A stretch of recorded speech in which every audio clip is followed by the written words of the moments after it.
Aïcha Tarek, vous représentez la France. Vous êtes la France. Vous êtes une France diverse, unie dans les valeurs de la République. Une France qui montre à travers vous, à travers l'action collective, à travers ceux qui se mobilisent avec vous, que notre France est toujours capable de partage, de fraternité et d'amour. Je vous remercie.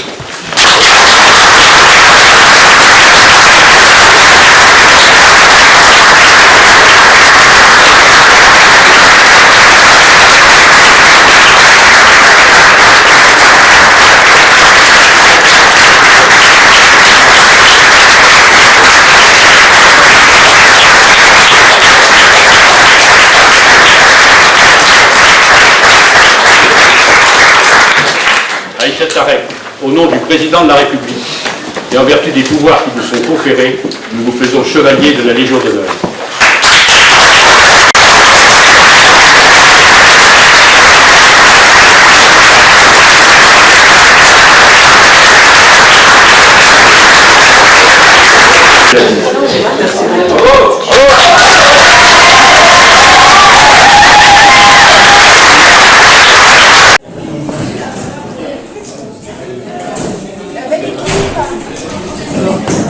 Bah là, je suis encore pleine d'émotions, mais ça va mieux parce que j'ai réussi à dire mon discours sans pleurer. Donc voilà, en tout cas, je suis pleine de fierté. Et cette médaille, c'est une belle revanche sur ma vie. Ce que je n'ai pas eu, c'est une reconnaissance, une belle reconnaissance au niveau de l'État aussi pour une femme qui n'a été que, comme je dis aux jeunes, en troisième. Donc, en particulier parce que aussi tu es une femme sur un terrain qui est compliqué, qui est le terrain de Bellevue. Alors pour moi, le terrain de Bellevue, je ne le trouve pas compliqué. Pour moi, Bellevue, venant de Paris, pour moi, Bellevue, c'est un beau quartier où on peut s'y sentir bien. Après, c'est comme tout. Il faut, quand on croise des jeunes, il ne faut pas les juger, il faut aller discuter avec eux. Je ne trouve pas que Bellevue, c'est un quartier difficile. Après, la complexité, après, il y en a partout aussi dans tous les quartiers. Dans tous les quartiers, même quand j'étais jeune, quand j'étais sur Paris, il y avait des difficultés dans différents quartiers, que ce soit du trafic de drogue, ou que ce soit des bagarres, ou que ce soit... voilà. Et en particulier d'être une femme, une référente sur un quartier, est-ce que c'est compliqué ou pas? Alors, ça a été très compliqué au début. Au début, il a fallu que je fasse ma place.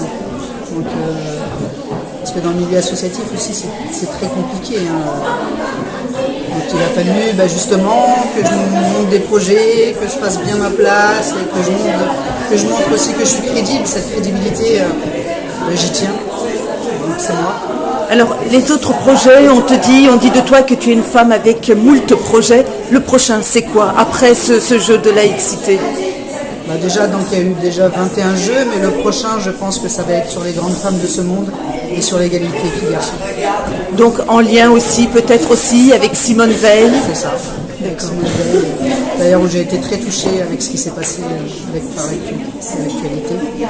Donc la montée de l'antisémitisme aussi. Donc voilà, je trouve ça aberrant dans notre siècle actuel. On parle encore de ces sujets-là, alors qu'avec ce qui s'est passé avant, ça aurait dû normalement nous donner une belle leçon. Et particulièrement focus sur les femmes, parce que c'est important dans ce 21e siècle de réhabiliter les femmes, l'action des femmes. Oui, je pense que nous les femmes, c'est au quotidien la bataille. Parce qu'il ne faut pas laisser de failles, parce que sinon on va retourner en arrière. Donc le but c'est de toujours continuer à se battre, pour garder déjà nos acquis et continuer à en avoir d'autres.